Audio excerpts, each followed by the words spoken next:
What's Florida State's record going to be here in 2025? The over-under in Vegas set at 7.5. All right? Now, if you're a Florida State fan, after 2 wins last year, you're like, hey, we'll take 7. Let's rock. We'll take 8. It doesn't matter. An improvement from 2 wins to 7 wins would be great.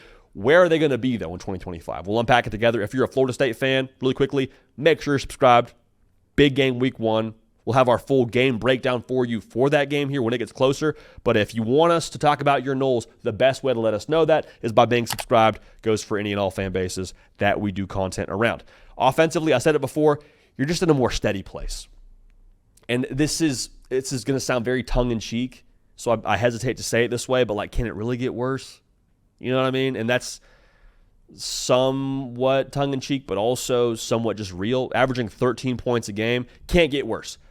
I love the changes you made, though. Gus Malzahn comes into your offense, steady hands. Done it for a long time, done it at a high level. I trust him to run the show. Works well with Mike Norvell. Personality-wise, I think Tommy Castellanos is exactly what you needed. Like, he's a little bit crazy, calling out Alabama with Pete Nakos. More power to the guy.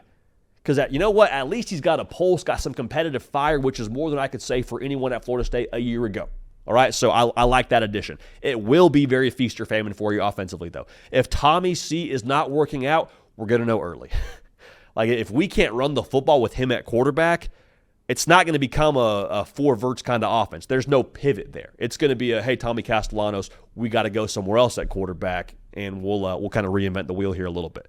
I like the playmakers and the Squirrel White and Deuce Robinson, like I've said before, but if it works, it's going to work big. If it works, Boston College was in that game against you early on last season, it'll be a lot of that. Tommy Castellanos carving you up with his legs, creates plays downfield in the pass game. That's a world that you can work with, a world you'd like. State. Defensively, I told y'all, man, I think Tony White's going to get them right, but I have just 2 major thoughts on defense for Florida State. Similar to the offense. It can't get too much worse, but maybe more specifically, you can't convince me the personnel is actually as bad as their numbers indicate a year ago. You can't. Because I think there's a lot of guys on that defense that can actually play at a high level, Darrell Jackson being one of them, Shaheem Brown being another one of them. The second thought is, how much better could they be with an actual offense to give them a chance to grab some freaking Powerade or Gatorade or grab a towel and look at the previous drive without having to be back on the field. Last year, Florida State, 132nd in America on third down as an offense. 26%. Translation, defense, you got 3 plays. Whether you just got scored on or you got to stop. You got 3 plays until it's, hey, punt team's out there, punt return team's out there, or punt team out there, I should say. You're back up in a matter of moments here. That's a lot of snaps, dude. That wears on you. Kato would tell you, that wears on you, man. So I think that overall, offensively, could complement the defense and set them up to just be better overall. So going through the schedule, we'll go game by game here, give you our prediction, which is subject to change the week of, so we're on the same page. But here's how I see the whole thing shaking out. Week 1, you host Bama. Listen, man, I love Tommy C talking his cash. I hope that they look like a respectable outfit offensively and kind of show some fight there. I think you lose that game. However, you play Texas A&M the next week. East Texas A&M. Get your anger out and kind of get back on the right side of things. That's a win. You play Kent State. I think this is the year we see Florida State win the games that they are maybe supposed to win, at least against a Kent State. So off a bye, they beat Kent State. At Virginia, culture test here. Culture test. Friday night on the road. It's not Bama. Do you get up for games like this? If you do, it says volumes as to the work they've done on that culture from last year to this year.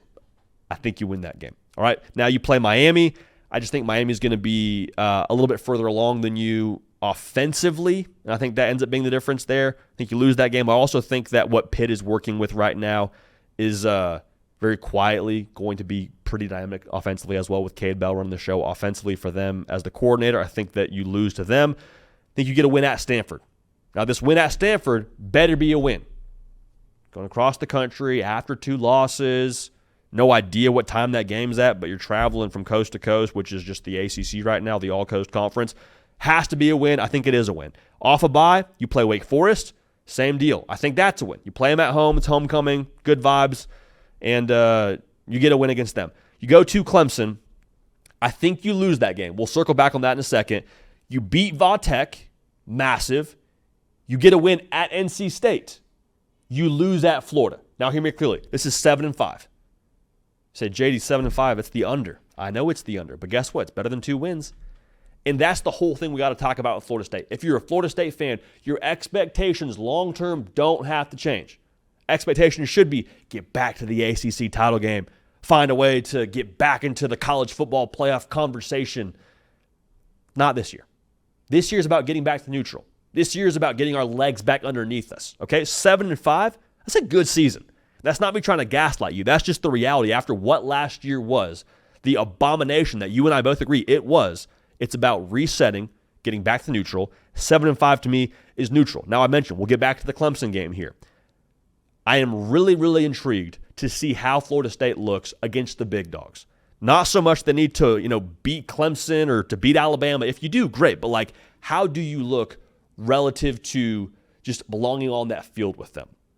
And it sounds kind of harsh. It's weird to say out loud about Florida State a couple years removed from them being undefeated during the regular season.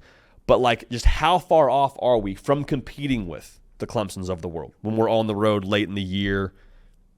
How far off are we when we play Bama week 1? How far off are we when we play even Miami? And Miami's started to, I think, trend in a positive direction as well when it comes to what they've done acquiring talent and what Mark Cristobal has built out there. So for Florida State, 7-5 is a good year. I think that's what they go. Over doesn't hit, but I think you get back to neutral and start talking about more exciting things here for the 2026 season.